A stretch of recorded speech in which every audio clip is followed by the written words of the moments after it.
Hey, what's up guys? I got a really cool and quick trick for you in Adobe Animate. It's for color management. Essentially what it allows you to do is set your palette, apply colors from your palette to objects, and then whenever you update your palette's colors, it'll update globally, which is really great if you start off where your client's like, I want red and blue everything, and you're like, okay, red and blue everything. You make everything red and blue, and then they're like, I think I want orange and blue, and you're like, I'm gonna need hours because I just built this Flash document and it's all traditionally animated, blah blah blah, like this blob here, and nobody wants to deal with that. So let's get into it.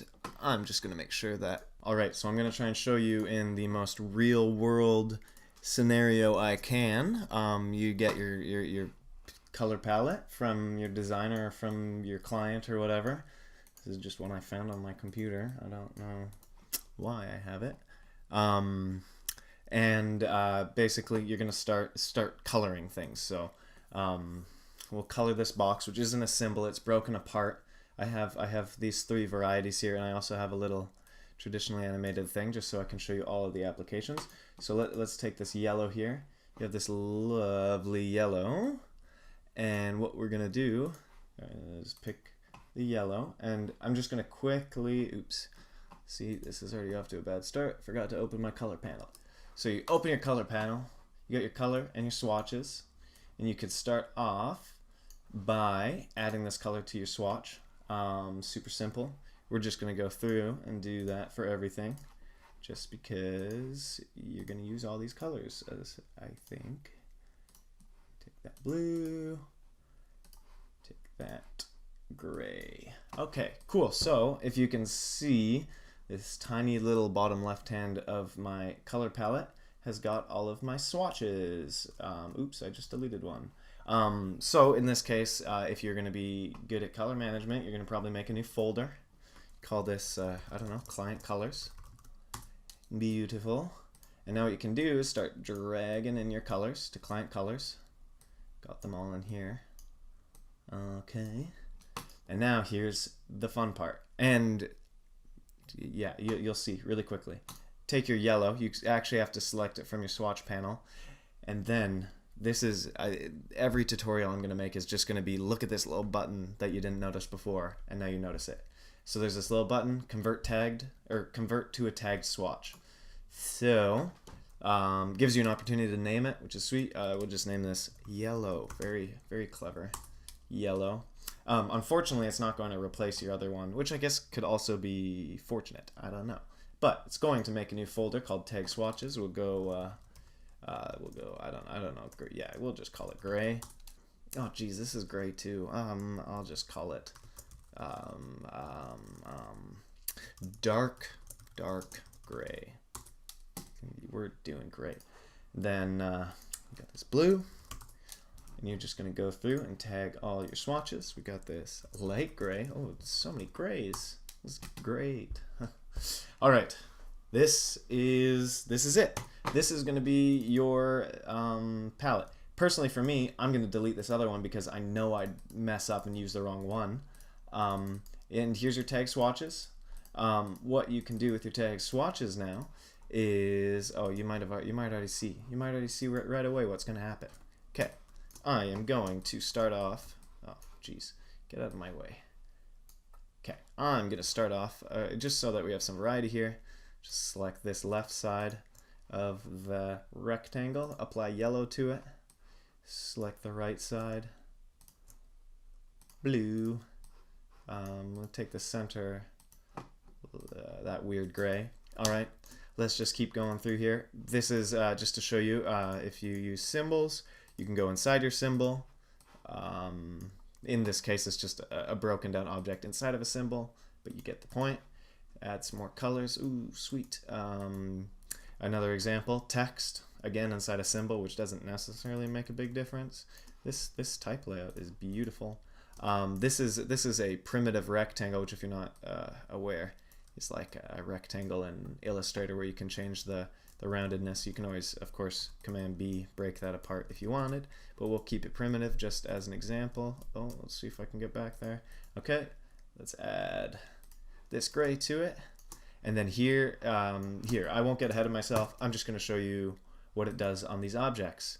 And if you haven't caught on yet, you're going to catch on now. It's the point of the tutorial. So here you go. If I select my object here, this broken apart one, you can see that the color that's applied to it has this little white rectangle in the right hand side, which normally, here I'll show you for example, if it was another color that wasn't a tagged color like this is blue, you could actually edit your color. So if you see in this left hand corner, you can edit your color and it'll update automatically. But the problem is, I'll break it apart, move it here, that color doesn't update with it. But you will see if I take this yellow, there's this lovely little edit button. And now get ready. You got a new hex code from somebody. Well, I don't have one, so I'm not going to even try that. But ready? I don't know if it's going to update right away or if I got to press OK, but if it does, boom, globally will update your colors. So you can see your tag swatches here changed. Incredible, right? That should be enough to blow your mind. Again, color globally. Edit, bright pink. Right, there you go. Just change your workflow, hopefully. I'll show you in a more in-depth example on this little particle thing I animated. Lovely. You can do, if you're not familiar, bottom corner here, or wherever your timeline is, bottom of your timeline. Oops, I'm just dragging stuff everywhere. You can use edit multiple frames, or Option Shift E. Select everything, Command A. We're going to add one of these colors to them. Deselect that, go back, and then just like, you animate that for an hour and a half. And I mean, it's easy enough to switch stuff out, but I mean, for example, we were working at Giant Ant on a Spotify project, and everybody had their own palette, and it was, even though they were all the same colors, like there was just always a variation in it sometimes, and we had to go through and make sure everybody had the same color. This way, if you, for example, set up a Flash document with a tag swatch, an empty Flash document, save it, everybody in your company has the same swatch file in their Flash. And I don't know, there might be a way to export it. I'm not familiar. Yeah, save colors. You can save it as a .clr. Amazing. Okay, there we go. So yeah, we got this cool animation here. Same deal. I can go here, edit my color. Boom. Make it that ugly yellow. Updates globally. Updates your animation as well. Yeah, hopefully that changes your life. That might be a stretch, but hopefully it changes your workflow. It makes you a little bit more conscious of color and making sure that everything's moving properly and you have the same colors on everything. And it probably saves you a bunch of time, because if I had to edit one color to slightly brighter and had to go do everything, then that would suck. Oh, one last thing. Amazing. Hey Taylor, change the color to that. That was my impression of an art director. You grab your color, you can't edit it. There's this lovely unlink button, which you've probably already seen by now. Unlink it, boom, you get full color control again. Amazing.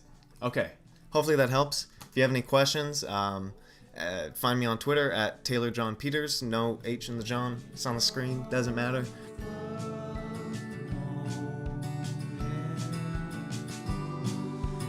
Tears roll down her cheek as she read your plan. Held up the velvet square, you both felt all your